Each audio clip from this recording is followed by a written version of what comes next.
이 소를 줄 테니 저 여인을 당장 풀어주시오.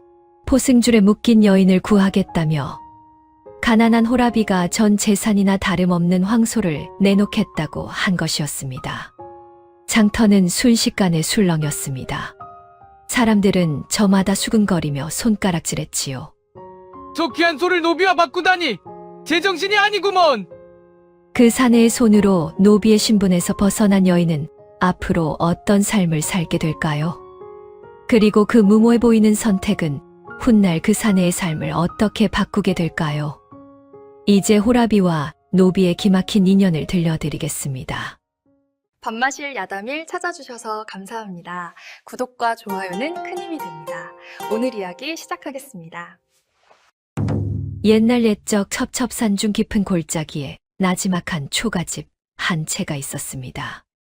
지붕은 지피 군데군데 헐어 비가 새고 흙벽은 갈라져 찬바람이 스며드는 허름한 집이었지요. 그 집에는 덕구라는 호라비가 살고 있었습니다. 덕구의 품에는 태어난 지 얼마 되지 않은 갓난아이가 있었고 마당 한쪽 외양간에는 집안의 전 재산이나 다름없는 누렁소 한 마리가 있었습니다. 얼마 전까지만 해도 덕구는 아이를 뺀 아내와 함께 서로 의지하며 살아가고 있었습니다. 살림은 넉넉하지 않았지만 두 사람은 작은 초가집에서 서로 기대어 하루하루를 살아가고 있었지요. 하지만 아내는 아이를 낳던 날 피를 많이 쏟고 끝내 자리에서 일어나지 못했습니다. 바람조차 멎은 늦가을 새벽 덕구는가 태어난 핏덩이를 두 손에 안은 채 넋이 나간 사람처럼 주저앉아 있어야 했지요. 방 안에는 갓난아이의 우렁찬 울음소리와 아내를 잃은 덕구의 소리 없는 울음이 함께 가득 차 있었습니다. 눈앞이 캄캄해졌지만 덕구는 차마 소리내어 울지도 못했습니다. 제 품에 안긴 아이가 살아있으니 무너진 마음을 붙잡고 버틸 수밖에 없었지요. 아내를 묻고 돌아온 집안에는 아직도 사람 온기가 남아있는 듯 했지만 그 집은 이미 예전의 집이 아니었습니다. 그렇게 덕구는 하루아침에 아내를 잃고 갓난아이를 홀로 품에 안은 채 살아가게 되었습니다. 아이를 살리려면 무엇보다 먼저 젖부터 먹여야 했지요. 하지만 덕구에게 남은 것이라고는 낡은 초가집과 말 못하는 누렁소 한 마리뿐이었습니다. 그래도 덕구는 주저앉을 수 없었습니다. 제 품에 안긴 아이만은 무슨 수를 써서라도 살려야 했기 때문입니다. 덕구는 더 지체할 수 없었습니다. 거친 강보에 아이를 단단히 싸서 등에 업은 뒤 칠흑같이 어두운 밤길로 나섰지요. 이웃집에 닿자마자 그는 망설일 것도 없이 무릎을 꿇고 차디찬 땅바닥에 이마를 찧었습니다. 형수님, 제발 부탁드립니다. 우리 아이에게 저 찬 모금만 먹여주십시오. 이 은혜는 평생 잊지 않겠습니다. 덕구의 목소리는 심하게 떨렸습니다. 그때는 부끄러움도 자존심도 모두 얼어붙은 땅바닥에 내려놓은 뒤였지요. 마을 안악들은 혀를 차면서도 하나같이 기꺼이 젖을 내어주었습니다. 갓난아이가 가느다란 울음을 그치고 젖을 조금씩 받아먹을 때마다 덕구는 소리 없이 눈물을 흘렸습니다. 범아, 부디 건강하게 자라다오. 아비가 지켜줄게. 그 아이의 이름은 범이었습니다. 호랑이처럼 씩씩하게 자라라는 뜻으로 덕구가 제 손으로 지어준 이름이었지요. 덕구는 이웃들의 은혜를 결코 잊지 않았습니다. 젖을 내어준 집이면 이른 새벽부터 어김없이 찾아가 장작을 패주었고 무너진 담장을 고쳐주었습니다. 꽁꽁 언 밭도 대신 매주었지요. 고마운 안악들은 덕구가 일하러 나간 사이 범이를 품에 안아 달래주었습니다. 그렇게 마을이 함께 아이 하나를 키우는 날들이 흘러갔습니다. 덕구는 포대기로 범이를 등에 단단히 동여맨 채 자갈밭에서 일을 하는 날도 많았습니다. 허리를 굽혀 일을 할 때마다 등에 실린 아이가 아래로 쏠릴까 조심스러웠지요. 한 번 몸을 움직일 때마다 포대기를 다시 고쳐매고 아이의 숨소리를 먼저 살폈습니다. 범이가 등에 엎인 채 잠이 들면 덕구는 자갈밭을 오갈 때마다 걸음부터 조심했습니다. 돌밭은 울퉁불퉁해 발을 옮길 때마다 몸이 쉽게 흔들렸지요. 혹시라도 그 흔들림에 아이가 깰까봐 덕구는 한 걸음 한 걸음 더 조심스레 옮겨 다녔습니다. 그러다 범이가 뒤척이는 기척이라도 느껴지면 낮은 목소리로 자장가를 흥얼거리며 아이를 달랬습니다. 그렇게 덕구는 일을 하는 내내 일보다 먼저 아이부터 살피며 하루를 보냈습니다. 그런 덕구 곁에는 언제나 누렁이가 있었습니다. 누렁이는 덕구가 아내를 잃고 마당에 주저앉아 통곡하던 날에도 큰 눈을 껌뻑이며 다가와 거친 혀로 덕구의 어깨를 핥아 주었습니다. 말 한마디 못하는 짐승이었지만 그 눈빛만큼은 세상 어떤 위로보다 따뜻했습니다. 험한 밭을 갈 때면 거친 숨을 몰아쉬며 묵묵히 쟁기를 끌어주었고 덕구가 지게를 내려놓고 쓰러지듯 쉬면 그 옆에 와 가만히 함께 있어 주었지요. 덕구의 땀방울과 누렁이의 숨소리 그리고 범이의 울음소리가 함께하던 세월 속에서 갓난아였던 범이는 어느새 흙바닥을 맨발로 뛰어다니는 내 살배기가 되었습니다. 가을이 깊어가던 어느 날 아침이었습니다. 덕구는 마당에 쭈그리고 앉아 범이의 낡은 저고리를 들여다보다가 긴 한숨을 내쉬었습니다. 솔기마다 실이 풀려 있었고 솜의 끝은 달아 속이 비칠 지경이었지요. 산등성이를 타고 찬바람이 내려오기 시작하는 계절인데 이런 옷 한 장으로는 겨울을 나기 어려워 보였습니다. 덕구는 범이의 작은 어깨를 손바닥으로 가만히 쓸어내렸습니다. 따뜻한 솜옷 한 벌과 흰 쌀밥 한 그릇. 어미 없이 자라는 이 아이에게 그것만이라도 해주고 싶었습니다. 덕구는 이웃 아주머니에게 범이를 맡긴 뒤 품삯이라도 벌어보려 옆마을로 일을 나갔습니다. 산길을 내려오는 동안 누렁이는 말없이 덕구의 곁을 따랐습니다. 낙엽이 발밑에서 바스락거리고 찬 공기가 코끝을 스치는 길이었지만 덕구는 묵묵히 앞만 보고 걸었습니다. 장터에 들어서자 사방이 왁자지껄했습니다. 생선 장수의 호객 소리와 떡 파는 안악의 목청이 뒤섞였고 온갖 물건을 늘어놓은 좌판 사이로 사람들이 어깨를 부딪히며 오갔지요. 그런데 장터 한쪽 구석의 분위기가 심상치 않았습니다. 사람들이 웅성거리며 둥글게 모여 있었습니다. 덕구가 고개를 들어 안을 들여다보니 얼어붙은 흙바닥 위에 한 여인이 꿇어 앉아 있었습니다.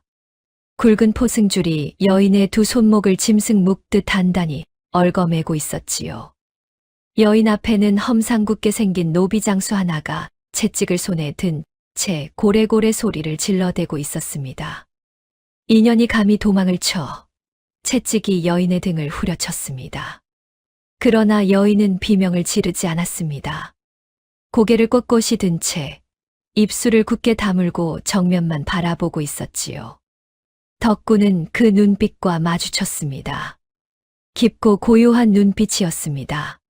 하지만 그 안에는 차갑게 가라앉은 절망과 세상을 향한 체념이 어려 있었지요.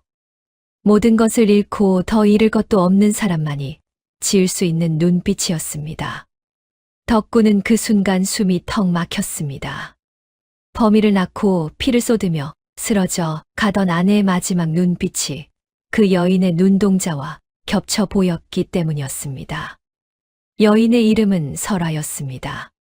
한때 이 고을 일대에서 손꼽히던 거상의 외동딸로 비단 옷을 입고 장부를 넘기며 자란 규수였지요. 하지만 탐욕스러운 고을 사또가 억울한 누명을 씌워 설아의 집안을 하루아침에 망하게 만들었고 재산마저 모조리 빼앗아 갔습니다. 하루아침에 의지할 곳을 잃은 설아는 끝내 악독한 노비장수의 손에 팔려 짐승처럼 끌려다니는 신세가 되고 만 것이었습니다. 덕구의 가슴 깊은 곳에서 뜨거운 것이 울컥 치밀어 올랐습니다. 눈앞에서 매를 맞고 있는 여인을 그냥 두고 돌아설 수 있을 것 같지 않았습니다. 하지만 발이 쉽게 떨어지지 않았습니다. 지금 가진 것이라곤 이 누렁이 한 마리뿐이었기 때문입니다. 이 소를 내주면 내년 농사도 막막해지고 범이 먹일 것조차 없어질 것이 뻔했습니다. 덕구는 자신도 모르게 누렁이의 굵은 목을 두 팔로 끌어안았습니다.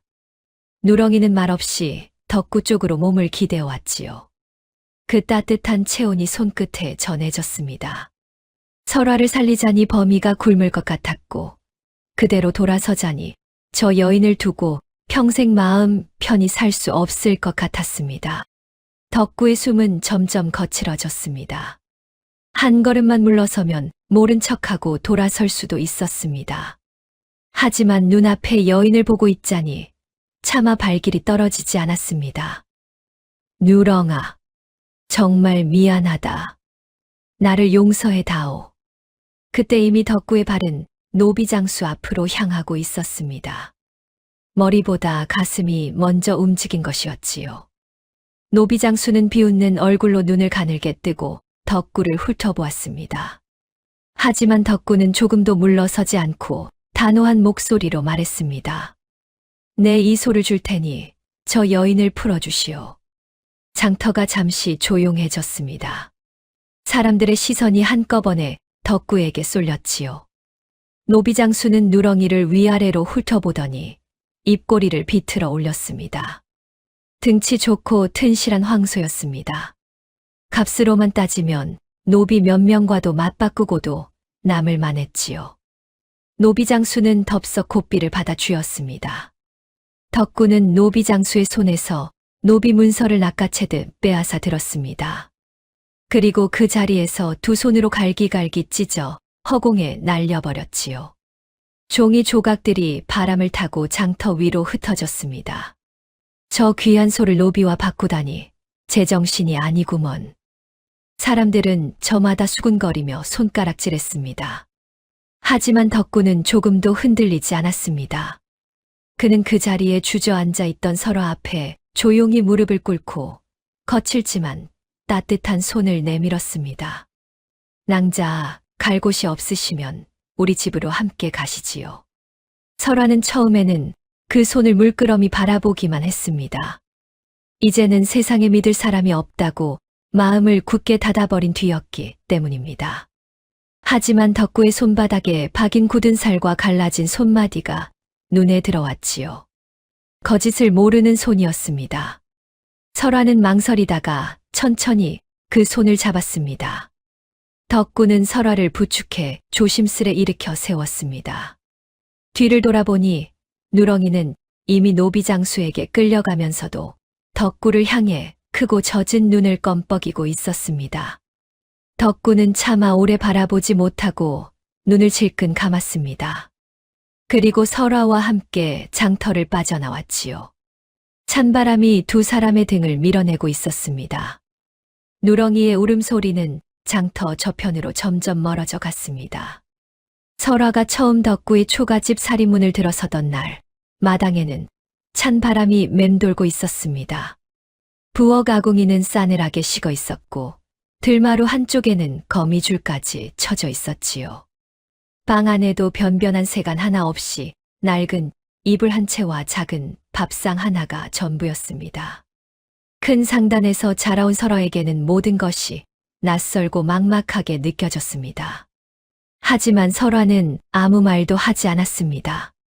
짐승처럼 묶여 끌려가던 자신을 구해준 덕구의 은혜가 눈앞에 초라한 살림보다 훨씬 크게 다가왔기 때문이었지요.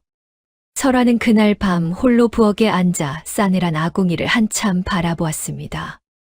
불씨 하나 없는 아궁이처럼 꺼져 있던 마음 한켠에서 작은 기운 하나가 다시 움직이기 시작하는 듯 했습니다. 다음 날 새벽 덕구가 눈을 떴을 때 부엌에서는 낯선 냄새가 흘러나오고 있었습니다. 구수한 된장찌개 냄새였습니다. 아궁이에는 불이 피어오르고 있었고 설화는 소매를 걷어붙인 채 솥뚜껑을 열어보고 있었지요. 덕구는 방문 앞에 서서 한동안 그 모습을 바라보았습니다. 오래도록 차갑고 조용하기만 하던 집 안에 오랜만에 사람 사는 기운이 돈다는 것이 낯설면서도 이상하게 마음을 데웠습니다. 이웃 아주머니 댁에 맡겨 두었던 범이도 곧 집으로 돌아왔습니다. 범이는 설화를 보자마자 걸음을 멈추고 한참 올려다보았습니다. 까만 눈을 동그랗게 뜨고 서 있던 아이는 이내 설화의 치맛자락을 두 손으로 꼭 붙잡았지요. 설화가 무릎을 굽혀 눈높이를 맞추자 범인은 수줍게 웃으며 작은 목소리로 말했습니다. 어머니. 설화는 그 자리에서 선뜻 말을 잇지 못했습니다. 어미의 얼굴도 품도 제대로 알지 못한 아이가 내뱉은 그 한마디가 가슴 깊이 파고들었기 때문이었지요. 설화는 얼른 고개를 돌려 눈가를 훔쳤습니다. 그날 이후 범인은 설화 곁을 떠나지 않았습니다. 설화가 부엌에 들어가면 문지방에 쪼그리고 앉아 들여다보았고 마당을 쓸면 작은 나뭇가지를 들고 옆에서 따라하곤 했지요. 설화가 우물에서 물을 길어오면 범인은 물동이 곁에 바싹 붙어 함께 걸었습니다. 설화도 조금씩 마음을 열어갔습니다. 돌밭에서 놀다 손등을 긁혀 돌아온 범인을 무릎에 앉히고 뒷곁에서 뜯어온 약초를 빻아 상처에 발라주었습니다. 범이가 아프다며 입술을 삐죽이면 설화는 호호 숨을 불어가며 다독여 주었지요. 그러다 어느 순간에는 자신도 모르게 범이의 작은 머리를 품에 꼭 안고 있었습니다. 그때마다 설화의 눈에서는 눈물이 조용히 흘러내리곤 했습니다. 덕구는 그런 모습을 멀찍이서 바라보다가 조용히 시선을 거두곤 했습니다. 설화가 집에 온 뒤로 덕구의 하루도 조금씩 달라졌습니다. 해질 무렵 지게를 지고 비탈길을 내려오면 살인문 안쪽에서 젠걸음 소리가 들려왔지요. 설화가 마중 나와 시원한 물 한 사발을 건네는 것이었습니다. 덕구는 그 사발을 두 손으로 받아 단숨에 들이켰습니다. 물이 목을 타고 내려가는 동안 괜히 시선을 다른 데로 돌리곤 했지요. 오늘도 고생 많으셨습니다. 설화의 목소리는 조용했지만 따뜻했습니다. 덕구는 빈 사발을 돌려주며 굵은 목을 한번 가다듬었습니다. 고맙소. 말은 짧았지만 그 안에는 쉽게 다 담지 못할 마음이 실려 있었습니다. 설화는 그런 덕구를 잠시 바라보다가 작은 미소를 지은 채 부엌으로 돌아섰습니다. 두 사람은 피 한 방울 섞이지 않은 남남이었습니다. 한 사람은 산골 자갈밭을 맨손으로 일구며 살아온 호랍이었고 다른 한 사람은 큰 상단에서 자랐다가 하루아침에 모든 것을 잃은 교수였지요. 살아온 길은 전혀 달랐지만 상처 입은 두 사람이 낡은 초가집 아래에서 서로의 온기에 기대게 되는 데에는 그리 오랜 시간이 걸리지 않았습니다. 저녁이면 아궁이 불빛이 흙벽에 번졌고 덕구와 설화는 들마루에 나란히 앉아 마당에서 뛰노는 범이를 바라보았습니다. 장작 타는 소리와 범이의 웃음소리가 어우러지는 그 조용한 시간 속에서 덕구의 마음 한쪽에도 오래 꺼져 있던 온기가 다시 살아나기 시작했습니다. 설화 역시 그 따뜻한 불빛 앞에 앉아 있을 때마다 얼어붙어 있던 마음이 조금씩 풀리는 것을 느꼈지요. 그렇게 두 사람의 고단한 삶에도 봄 기운처럼 천천히 따뜻한 숨결이 스며들고 있었습니다. 봄 기운이 산자락을 타고 내려오자 농사철이 시작되었습니다. 마을 사람들은 저마다 소를 끌고 나와 밭을 갈기 바빴지요. 덕구는 이웃집 밭가리를 도우며 품삯을 받아 봄을 버텼지만 막상 제 밭 앞에 서면 가슴이 답답해졌습니다. 누렁이 없이 굳은 흙을 뒤집는 일은 여간 힘든 일이 아니었기 때문입니다. 덕구는 이를 악물고 괭이를 내리쳤습니다. 손바닥에 물집이 잡히고 어깨가 욱신거려도 멈출 수가 없었지요. 설화는 그런 덕구의 뒷모습을 말없이 지켜보았습니다. 자신을 구하려고 누렁이를 내준 탓에 덕구가 저토록 고된 봄을 보내고 있다는 생각이 설화의 마음을 무겁게 눌렀습니다. 설화는 며칠 동안 무언가를 곰곰이 생각했습니다. 밥상을 차리다가도 손을 멈추고 빨래를 널다가도 시선이 먼 산으로 향하곤 했지요.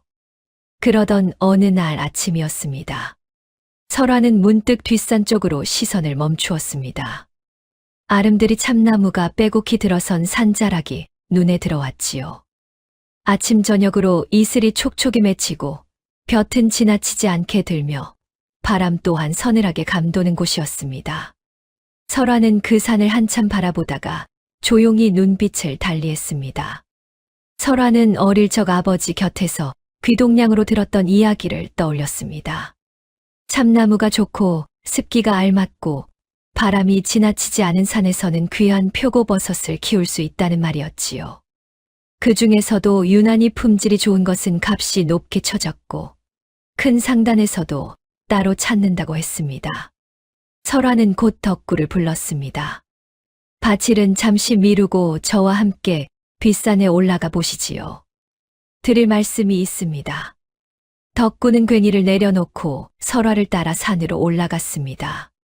설화는 참나무 몇 그루를 짚어보며 나무결과 껍질 상태를 찬찬히 살폈습니다. 그러고는 차분한 목소리로 말했지요. 이 산이면 버섯을 키울 수 있습니다. 제가 예전에 들은 방법이 있으니 함께 해보면 좋겠습니다. 덕구는 뜻밖이라는 듯 설화를 바라보았습니다. 버섯이요? 예. 쉬운 일은 아니지만 잘 키워내기만 하면 장에 내다 팔 수 있어요. 제가 보기에는 이 산이 그 일을 하기에 더없이 알맞습니다. 덕구는 잠시 빼곡한 참나무 숲을 올려다보았습니다. 아침 햇살이 나뭇가지 사이로 가늘게 스며들고 있었지요. 그는 한참 말이 없다가 천천히 고개를 끄덕였습니다. 낭자를 믿겠소. 해봅시다. 그날부터 설화와 덕구는 함께 버섯을 키울 준비를 시작했습니다. 알맞은 참나무를 고르고 자리를 살피는 일부터 하나하나 정성을 들였지요. 서두른다고 되는 일이 아니었습니다. 나무의 상태를 보고 습기를 살피며 때를 기다려야 했습니다. 덕구는 설화가 일러준 대로 새벽마다 산에 올라 손볼 곳을 살피고 정성을 쏟았습니다. 손이 부르트고 등이 끊어질 듯 아파도 쉬지 않았지요. 설화 역시 범위를 업거나 곁에 두고 산에 올라 함께 거들며 하루하루 마음을 다해 보살폈습니다. 그렇게 시간이 흘렀습니다.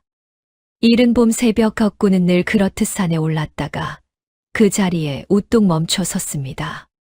참나무 곁에 도단한 버섯들이 눈에 들어왔기 때문입니다.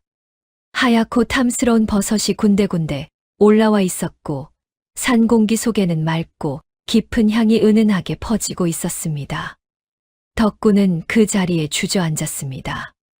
두 손으로 버섯 하나를 조심스레 감싸 쥐고는 한동안 말을 잊지 못했지요. 아내를 잃은 날부터 젖동량을 다니던 때 누렁이를 내주던 순간까지 지나온 세월이 한꺼번에 밀려오는 듯 했습니다. 낭자, 어서 와보시오. 산 아래에 있던 설화가 덕구의 목소리를 듣고 서둘러 올라왔습니다. 그리고 눈앞에 펼쳐진 모습을 본 뒤 한동안 말을 잊지 못했지요. 두 사람은 나란히 서서 그 광경을 오래 바라보았습니다. 버섯을 장터에 내다 놓자 사람들의 반응은 금세 달라졌습니다. 향이 좋고 품질도 좋다며 찾는 이들이 하나둘 생겨났지요. 한 번 사간 사람은 다음 장날 다시 찾아왔고 소문은 자연스레 다른 고을로도 퍼져나갔습니다. 얼마 지나지 않아 큰 상단에서도 사람을 보내 물건을 보겠다고 나섰습니다. 그렇게 덕군의 버섯은 점점 이름을 알리게 되었습니다. 소식이 널리 퍼지던 어느 날 저녁 덕군은 마루 끝에 걸터 앉아 하늘을 올려다보았습니다. 별이 유난히 또렷한 밤이었지요. 덕군은 낮은 목소리로 혼잣말하듯 중얼거렸습니다. 여보, 보고 있소. 우리 범이 이제 굶기지는 않겠소. 밤바람이 조용히 뒷산의 참나무 가지를 흔들고 지나갔습니다. 덕군의 백화고가 왕실에 올리는 진상품이 되었다는 소문은 순식간에 온 고을로 퍼져나갔습니다. 장터 사람들의 입에서 입으로, 주막 술상 위에서, 안악들의 우물가 이야기 속에서 그 말은 점점 더 크게 불어났지요. 그리고 머지않아 그 소문은 관아 담장 안까지 들어가 안채 깊숙이 앉아있던 한 사람의 귀에도 흘러들어갔습니다. 그자는 이 고을 원님 조사또였습니다. 조사또는 겉으로는 백성을 위하는 체했지만 속으로는 제 입속만 챙기는 자였습니다. 해마다 고을 곳간은 비어가는데 백성들의 살림은 나아지지 않았으니 그 곡식이 어디로 흘러갔는지는 굳이 말하지 않아도 알 수 있는 일이었지요.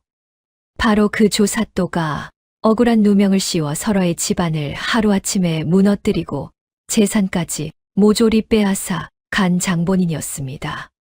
조사또는 백화고 이야기를 듣자마자 눈빛이 달라졌습니다. 왕실에 올리는 진상품이라면 그 공은 자연히 제 이름으로 돌아올 것이라 여겼기 때문입니다. 더구나 귀한 백화고를 제 손에 넣어 해마다 바칠 수 있다면 지금보다 더 큰 권세를 얻는 것도 어렵지 않다고 생각했지요. 조사또의 입가에는 어느새 욕심 어린 웃음이 번졌습니다. 그는 곧장 포졸들을 불러 모았습니다. 이튿날 아침 덕구의 초가집 앞에는 무장한 포졸들이 들이닥쳤습니다. 선두에 선 포졸 하나가 목청을 높였지요. 사또 나으리의 명이다. 이 뒷산 일대는 오늘부터 관아 땅이니 당장 물러서거라. 덕구는 살인문 앞에 두 발을 굳게 디디고 섰습니다. 하지만 창과 곤봉을 든 포졸들 앞에서 맨몸으로 맞설 수는 없었지요. 주먹을 쥐고 이를 악물었지만 관아의 힘 앞에서는 버티기 어려웠습니다.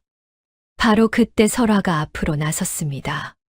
설화는 덕구의 팔을 가볍게 붙잡아 뒤로 물리고 포졸들 앞에 조용히 섰습니다. 머리를 단정히 올리고 옷매무새를 가다듬은 설화의 눈빛은 조금도 흔들리지 않았지요. 포졸들도 그 기세에 잠시 말을 잃었습니다. 사또 나으리께 전해 주십시오. 직접 뵙고 드릴 말씀이 있다고. 설화의 목소리는 조용했지만 쉽게 흘려들을 수 없는 힘이 실려 있었습니다. 포졸들은 서로 눈치를 보다가 물러섰고 설화는 곧장 관아로 향했습니다. 덕구는 그런 설화의 뒷모습을 보며 애를 태웠습니다. 낭자, 혼자 가면 위험하오. 내가 함께 가겠소. 설화는 돌아보며 조용히 고개를 저었습니다. 여기서 범위를 지켜 주십시오. 저를 믿으시면 됩니다. 그 눈빛에는 두려움보다 단단한 결심이 서려 있었습니다. 설화는 이미 관아로 향하는 길 위에서 마음을 정하고 있었지요. 조사또는 대청에 앉아 설화를 내려다보았습니다.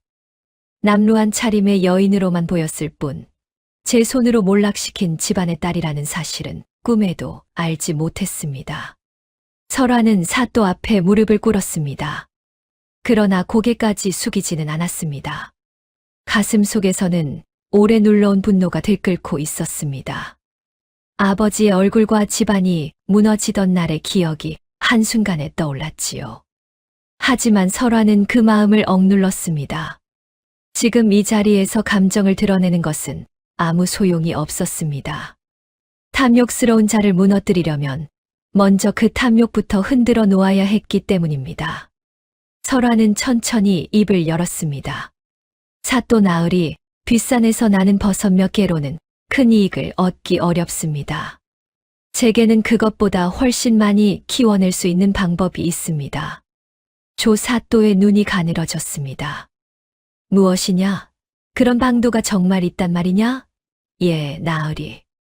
참나무에 짐승의 똥과 썩은 진흙을 바르고 해가 들지 않는 축축한 곳에 묻어두면 보름도 지나기 전에 버섯이 무더기로 올라올 것입니다. 조사또는 그 말을 듣자마자 몸을 앞으로 기울였습니다. 두 눈에는 욕심이 그대로 비치고 있었지요. 설화는 그 눈빛을 보며 속으로 차갑게 숨을 삼켰습니다. 백화고는 맑은 이슬과 서늘한 바람을 받아야 제대로 자라는 버섯이었습니다. 짐승의 오물과 썩은 진흙 속에서는 좋은 버섯이 나올 리 없었지요. 설화는 그 사실을 누구보다 잘 알고 있었습니다. 어려서부터 아버지 곁에서 백화고 기르는 이치를 숱하게 들어왔기 때문입니다. 하지만 욕심의 눈이 먼 사람은 듣고 싶은 말만 믿는 법이었습니다. 조사또는 설화의 말을 조금도 의심하지 않았습니다. 오히려 무릎을 치며 기뻐했지요. 과연 쓸모있는 계집이로구나. 설화는 조용히 물러나며 그의 얼굴을 다시 한번 똑똑히 눈에 담았습니다. 아버지의 원수이자 집안을 무너뜨린 자의 끝이 이제 스스로의 욕심에서 시작되고 있다는 것을 알고 있었지요. 관할을 나선 설화의 발걸음은 올 때보다 한결 가벼웠습니다. 늦은 오후의 햇살이 산등성이 너머로 길게 드리워지고 있었습니다. 살인문 앞에서 기다리고 있던 덕구는 설화를 보자마자 다가왔습니다. 별일은 없으셨소? 설화는 조용히 고개를 끄덕였습니다. 걱정하지 마십시오. 저희는 계속 버섯을 키울 수 있을 것입니다. 덕구는 그 말의 뜻을 다 알아듣지는 못했습니다. 그러나 설화의 눈빛이 어느 때보다 단단하고 고요하다는 것만은 알 수 있었지요. 그래서 더 묻지 않았습니다. 그저 믿고 지켜볼 뿐이었습니다.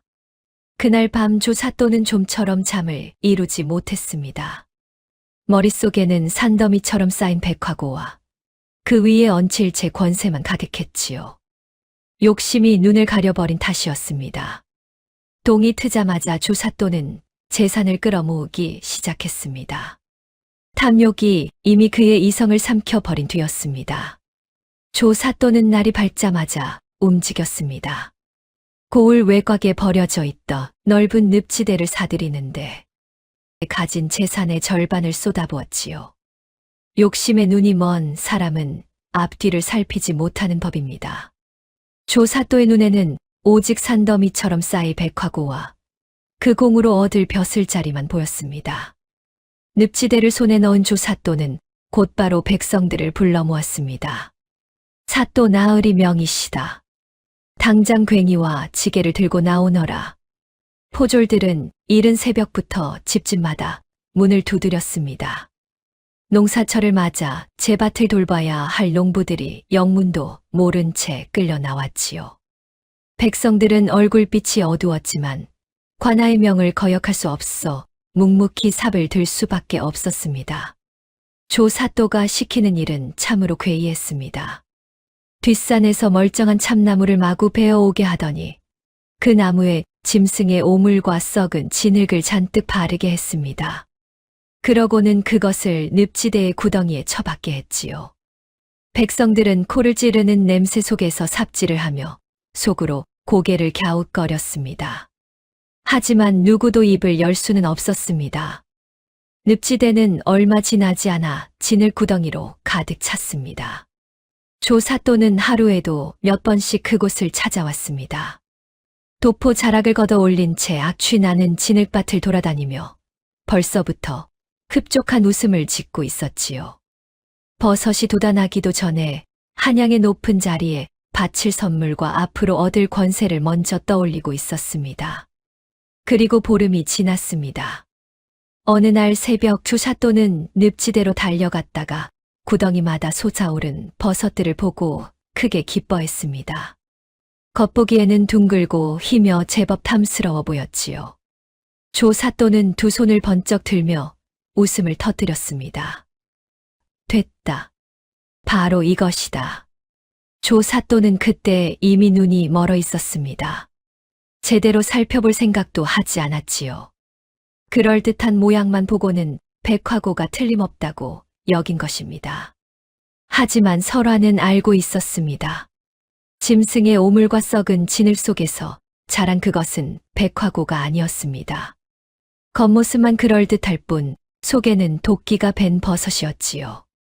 설화는 어려서부터 아버지 곁에서 버섯 기르는 이치를 들어왔기에 그런 곳에서 제대로 된 백화고가 날 리 없다는 것을 잘 알고 있었습니다. 그러나 욕심에 사로잡힌 조사또는 그런 것쯤 헤아릴 마음이 없었습니다.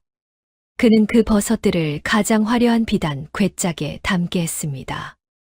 위에는 솜을 두텁게 깔고 사이사이에는 향나무 가지까지 넣어 겉모양을 그럴듯하게 꾸몄지요. 그리고는 직접 붓을 들어 진상품 목록에 이름을 올렸습니다. 비단 궤짝은 곧 한양으로 올라갔습니다. 궁에서는 각지에서 올라온 진상품을 차례로 살폈습니다. 임금의 수라상에 오르기 전 기미상궁이 먼저 맛을 보는 것은 오래된 법도였지요. 상궁은 조사또가 보낸 궤짝을 여러 버섯을 살폈습니다.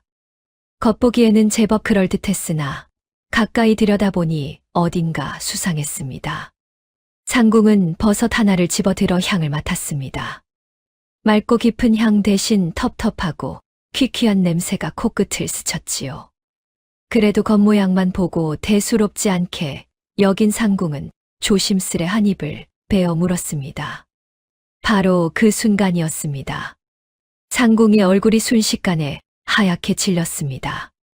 두 손이 떨리더니 이내 거품을 물고 그 자리에서 쓰러지고 말았지요. 수락가는 금세 아수라장이 되었습니다. 사람 살려라. 상궁마마께서 쓰러지셨다. 비명이 터져 나오고 나인들이 뛰어다녔습니다. 내의원 의관들이 급히 달려와 손을 쓰기 시작했지만 독이 워낙 심해 상궁은 한동안 의식을 잃고 사경을 헤매야 했습니다. 이 소식을 들은 임금은 크게 노했습니다. 감히 진상품에 독이 든 것을 올리다니 어찌 이런 일이 있을 수 있단 말이냐. 임금의 목소리는 낮았지만 서늘했습니다. 그 말 한마디에 편전하는 숨소리조차 들리지 않을 만큼 조용해졌지요. 임금은 곧바로 의금부에 명을 내렸습니다. 진상품을 올린 자를 당장 잡아오너라. 명은 곧바로 내려졌습니다. 그날 밤 조사또는 관아 안채에서 한양의 좋은 소식을 기다리며 술상을 받고 있었습니다. 머지않아 상을 받고 더 높은 자리에 오를 것이라 믿고 있었지요. 그런데 갑자기 관아 밖이 소란스러워졌습니다. 횃불이 어지럽게 흔들리고 말발굽 소리와 쇳소리가 한꺼번에 몰려왔습니다. 의금부에서 왔다. 죄인을 결박하라. 조사또는 들고 있던 술잔을 떨어뜨렸습니다. 술이 도포 위로 흘러내렸지만 닦을 겨를도 없었지요.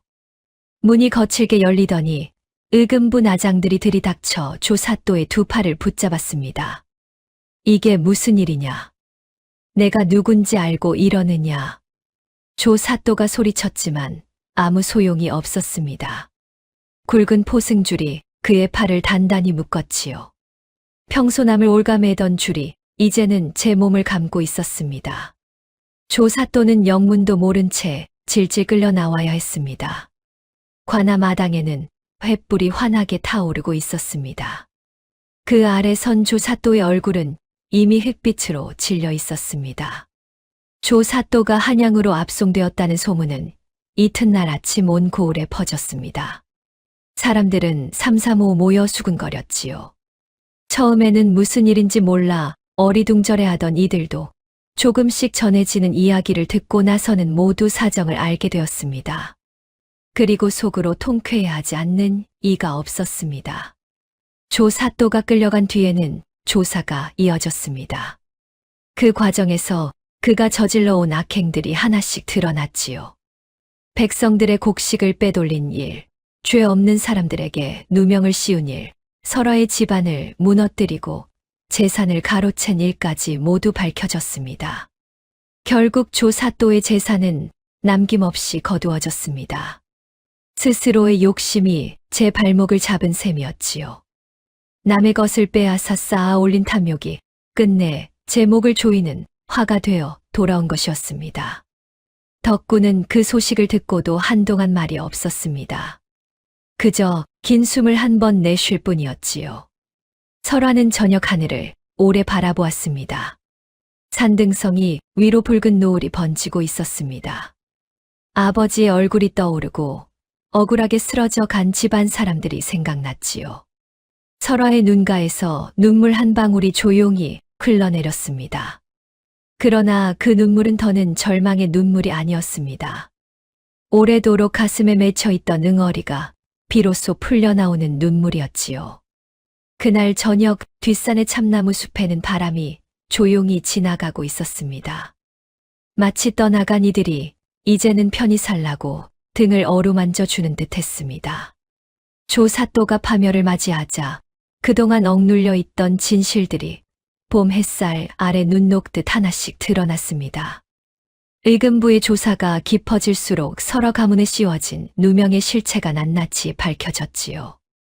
억울하게 빼앗겼던 양반 신분이 회복되고 가문의 명예가 다시 세워진다는 교지가 내려오던 날, 설화는 방 안에 혼자 앉아 한참을 울었습니다. 소리도 없이 그저 두 손을 무릎 위에 가지런히 얹은 채로 눈물만 흘렸지요. 그것은 슬픔의 눈물이 아니었습니다. 너무 오래 참아온 것들이 한꺼번에 풀려나오는 눈물이었습니다.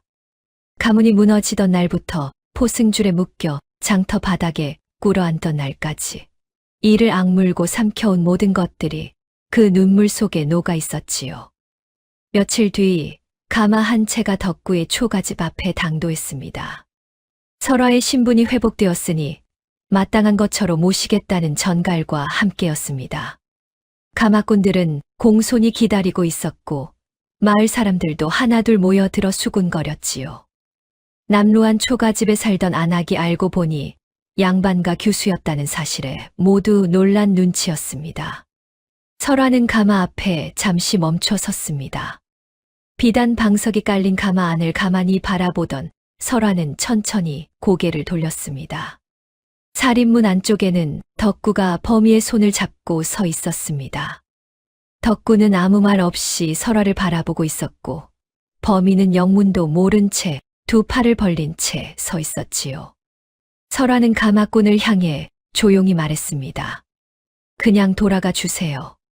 가마꾼들은 어리둥절한 얼굴로 설화를 바라보았습니다. 하지만 설화는 더 말을 보태지 않고 살인문 안으로 걸어 들어갔지요. 그리고 두 팔을 벌리고 서 있던 범이를 품에 번쩍 안아 올렸습니다. 범인은 설화의 목을 꼭 끌어안은 채 해맑게 웃었습니다. 덕구는 그 모습을 보며 괜히 목을 한번 가다듬었습니다. 눈가가 뜨거워지는 것을 들키고 싶지 않아 조용히 고개를 돌렸지요. 백화고 덕분에 기와집을 지을 만큼 넉넉해진 살림이었지만 덕구는 집 단장보다 앞서 마음에 걸리는 것이 하나 있었습니다. 밤이면 밤마다 잠자리에 누워도 눈이 감기지 않았지요. 뒤척이다 보면 어김없이 같은 장면이 떠올랐습니다. 장터에서 고삐를 넘겨주던 날, 노비장수에게 끌려가면서도 덕구를 향해 껌뻑이던 누렁이의 그 크고 젖은 눈망울이었지요. 덕구는 어느 날 새벽 범이가 잠든 것을 확인하고 조용히 일어났습니다. 설화가 부엌에서 인기척을 듣고 나왔습니다. 이른 새벽에 어딜 가시려고요? 덕구는 잠시 머뭇거리다가 솔직하게 털어놓았습니다. 누렁이를 찾아볼까 합니다. 살아있기만 하다면 반드시 데려오겠소. 설화는 아무 말 없이 안으로 들어가더니 곧 보찜 하나를 들고 나왔습니다. 덕구의 손에 쥐어주며 조용히 말했지요. 넉넉히 챙겼습니다. 꼭 찾아오십시오. 덕구는 그 보찜을 두 손으로 받아들고 길을 나섰습니다. 처음 찾아간 곳은 그날의 장터였습니다. 장터 사람들에게 수소문해 보았지만 아는 이가 없었습니다. 덕구는 발길을 돌려 이웃마을 장터로 향했습니다. 거기서도 허탕이었습니다. 누렁이를 팔았다는 노비장수의 이름조차 아는 사람이 없었지요. 덕구는 포기하지 않았습니다. 사흘째 되던 날에는 산 하나를 넘어 낯선 고을까지 들어갔습니다. 발바닥에 물집이 잡히고 무릎이 뻐근해도 덕구는 장터마다 들러 사람들을 붙잡고 물었습니다. 혹시 이 근방에서 누런 황소를 사고 파신 분 아십니까?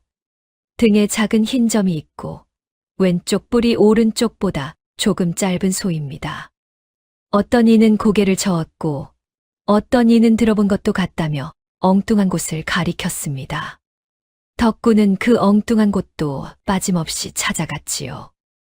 나흘째 되던 날 오후였습니다.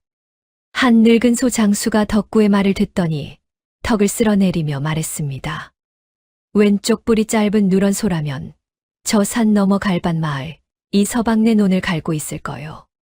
워낙 순하고 힘이 좋다기에 소문이 났었지. 덕구는 그 자리에서 벌떡 일어났습니다. 심장이 쿵쾅거렸지요.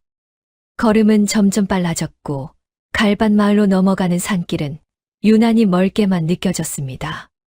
결국 덕구는 더 참지 못하고 뛰기 시작했습니다. 산을 넘어 내려가니 논둑 아래 넓은 밭이 펼쳐져 있었습니다. 그리고 그 밭 한가운데 누런 황소 한 마리가 쟁기를 끌고 있었습니다. 덕구는 그 자리에 우뚝 멈추어 섰습니다. 등에 작은 흰 점, 왼쪽 뿔이 오른쪽보다 조금 짧은 그 소가 맞았습니다. 덕구의 눈이 뜨거워졌지요. 누렁아, 덕구가 목청껏 불렀습니다. 쟁기를 끌던 누렁이가 우뚝 멈추었습니다. 큰 귀가 쫑긋 섰지요. 누렁이는 천천히 고개를 돌렸습니다. 그리고 덕구를 보는 순간 온몸을 부르르 떨었습니다. 음매. 누렁이는 쟁기를 끈 채 덕구 쪽으로 천천히 걸어왔습니다. 그러다 걸음이 점점 빨라졌지요. 덕구도 참지 못하고 달려갔습니다. 그리고 두 팔을 벌려 누렁이의 굵은 목을 와락 끌어안았습니다. 누렁이의 크고 젖은 눈에서는 굵은 눈물이 뚝뚝 흘러내렸습니다. 덕구는 누렁이의 목덜미에 얼굴을 파묻고 한참을 울었습니다. 밭 주인 이서방이 황당한 얼굴로 달려왔지만 덕구의 사정을 듣고는 곧 고개를 끄덕였습니다. 덕구는 보찜에서 넉넉한 웃돈을 꺼내 두 손으로 건넸지요. 이서방도 마다하지 않고 그것을 받아들었습니다. 덕구는 고삐를 잡고 집으로 돌아오는 길 내내 누렁이의 목을 어루만졌습니다. 많이 고생했지. 이제 집에 가자. 누렁이는 덕구의 옆구리에 커다란 머리를 슬며시 기댔습니다. 저녁 노을이 두 사람의 그림자를 길게 늘어뜨리며 산길을 물들였지요. 고삐를 잡고 새로 지은 기와집 마당으로 들어서자 누렁이는 걸음을 멈추고 두리번거리기 시작했습니다. 낯선 기와지붕과 넓어진 마당이 어리둥절한 듯 했지요. 크고 젖은 눈으로 주위를 한번 둘러보던 누렁이는 이내 덕구 쪽으로 고개를 돌렸습니다. 한참을 가만히 바라보던 끝에 누렁이는 그제야 익숙한 사람을 알아본 듯 낮고 길게 울었습니다. 음매. 그 울음소리를 듣는 순간 덕구는 더는 참지 못했습니다. 누렁이의 굵은 목을 두 팔로 와락 끌어안고 어린아이처럼 소리내어 울었지요. 누렁이를 팔던 날의 미안함이 그 울음소리와 함께 한꺼번에 밀려왔습니다. 범이가 달려와 누렁이의 다리를 두 팔로 끌어안았습니다. 누렁이 왔다. 누렁이 왔어요. 설화는 마당 한켠에 서서 그 모습을 바라보았습니다. 자신도 모르게 입가에 번지는 미소를 어쩌지 못했지요. 세상에 이보다 더 환한 마당이 있을까 싶었습니다. 봄꽃이 흐드러지게 핀 어느 날이었습니다. 누렁이는 마당 한쪽에서 여물을 씹고 있었고 뒷산에서는 은은한 버섯향이 바람을 타고 내려오고 있었습니다. 덕구는 새로 지은 기와집 마루 끝에 걸터 앉아 따뜻한 봄볕을 받고 있었지요.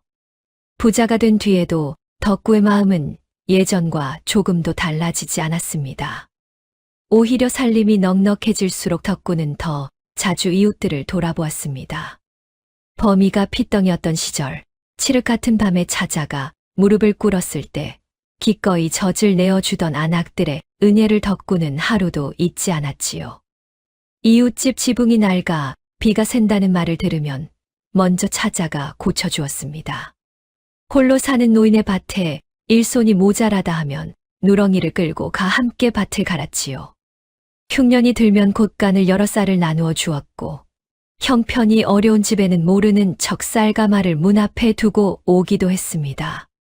마을 사람들은 그런 덕구를 보며 말하곤 했습니다. 덕구는 잘 살게 되어도 여전히 덕구로구먼. 덕구는 그 말이 무엇보다도 반가웠습니다. 범이도 그런 아버지의 모습을 보며 자랐습니다. 덕구가 이웃집 일을 거들러 나갈 때면 범이도 작은 손에 조그만 연장을 들고 따라 나섰지요. 설화는 그런 부자의 뒷모습을 바라볼 때마다 마음 한켠이 따뜻해졌습니다. 이 집에 들어온 일이 제 삶에서 가장 다행한 일이었다는 생각도 자주 들었지요. 그러던 어느 날 저녁이었습니다. 덕구는 마루에 앉아 마당에서 노는 범이를 바라보다가 한참 만에 조심스럽게 입을 열었습니다. 낭자, 들을 말씀이 있소. 설화가 고개를 돌리자 덕구는 잠시 앞만 바라본 채 손을 무릎 위에서 만지작거렸습니다. 투박하고 거친 손끝에 괜한 긴장이 실려 있었지요. 덕구는 짧게 숨을 들이켰다가 천천히 내쉬었습니다. 내가 모자란 사람이라는 것은 잘 알고 있소. 배운 것도 적고 내세울 것이라고는 이 두 손밖에 없지요. 그래도 낭자와 범이 곁에서 평생을 함께하고 싶소. 나와 정식으로 부부의 연을 맺어 주시겠소. 마당에서는 범이의 웃음소리가 맑게 울리고 있었습니다.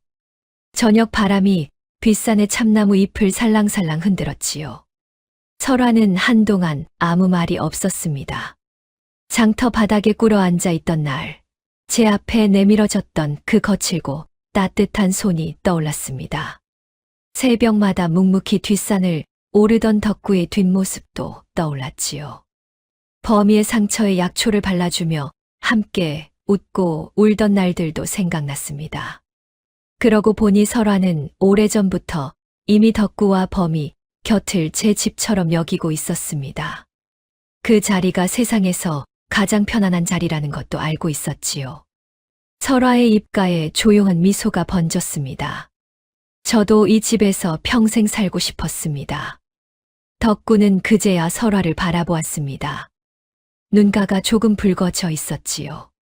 덕구는 더 말을 잇지 못하고 그저 천천히 고개를 끄덕였습니다. 그때 마당에서 놀던 범이가 두 사람의 얼굴을 번갈아 보더니 달려와 설화의 무릎에 올라탔습니다. 어머니, 왜 울어요? 설화는 범이를 꼭 안으며 웃었습니다. 기뻐서 그런단다, 범아. 봄꽃이 흐드러지게 핀 좋은 날을 골라 덕구와 설화는 마을 사람들의 축복 속에 혼례를 올렸습니다. 소박한 혼례였지만 정은 그 어느 잔치보다도 넉넉했지요. 범이는 새 옷을 차려입고 마당을 이리저리 뛰어다니며 누구보다 밝게 웃었습니다. 그렇게 덕구와 설화 그리고 범이는 서로 기대며 오래도록 한 집에서 살아갔습니다. 가난과 눈물로 시작된 세월이었지만 끝내 세 사람은 서로에게 가장 든든한 가족이 되었지요. 뒷산에 버섯향이 번지고 마당에 웃음소리가 머무는 그 집에서는 따뜻한 날들이 오래오래 이어졌답니다. 덕구는 가진 것이 아무것도 없던 시절에도 남의 아픔 앞에서 제 것을 먼저 내어줄 줄 아는 사람이었습니다. 밥줄이나 다름없던 누렁이를 팔아 낯선 여인을 구한 것도, 부자가 된 뒤에도 이웃집 살인문을 먼저 두드린 것도 모두 그 마음에서 비롯된 것이었지요. 덕구는 단 한 번도 나중에 돌아올 것을 바라고 베푼 적이 없었습니다. 그저 눈앞의 아픔이 자신의 아픔처럼 느껴졌기에 가진 것을 내어놓았을 뿐이었지요. 반면 조사또는 평생을 남의 것을 빼앗는 데만 골몰했습니다. 선량한 가문의 누명을 씌우고 백성들의 곡식을 착복하고 남의 땀과 정성으로 이루어진 결실마저 탐하다가 결국 자기 손으로 판 구덩이에 스스로 빠지고 말았지요. 탐욕은 언제나 그러합니다. 더 많이 가지려 할수록 더 깊은 구덩이를 파게 되고 그 구덩이는 결국 자신의 무덤이 되고 마는 것이지요. 우리네 삶도 다르지 않습니다. 지금 내 손에 쥔 것이 너무 작고 보잘것없어 보일 때가 있지요. 남과 비교하다 보면 내 것은 늘 초라해 보이고 더 많이 가져야만 행복해질 것 같은 마음이 드는 것이 사람의 마음입니다. 허나 덕구를 보십시오. 누렁이 한 마리가 전부였던 사람이 그 누렁이마저 내어줄 줄 알았기에 결국 세상에서 가장 값진 것들을 얻었습니다. 사랑하는 가족과 믿음직한 이웃, 그리고 흔들리지 않는 마음의 평화가 그것이었지요. 베푸는 삶은 결코 손해가 아닙니다. 내가 내어준 온기는 반드시 더 큰 온기가 되어 돌아오는 법이지요. 오늘 내 곁에 힘든 사람이 있다면 덕구처럼 작은 손 하나 먼저 내밀어 보십시오. 그 작은 손길 하나가 누군가의 인생을 바꾸고 돌고 돌아 내 삶도 환하게 밝혀줄 것입니다. 하늘은 결코 사람의 진심을 외면하지 않는 법이니까요. 다음 영상을 빠르게 만나보시려면 좋아요와 구독을 눌러주세요. 그럼 더 재미있는 영상으로 찾아뵙겠습니다. 모두 행복한 하루 보내세요.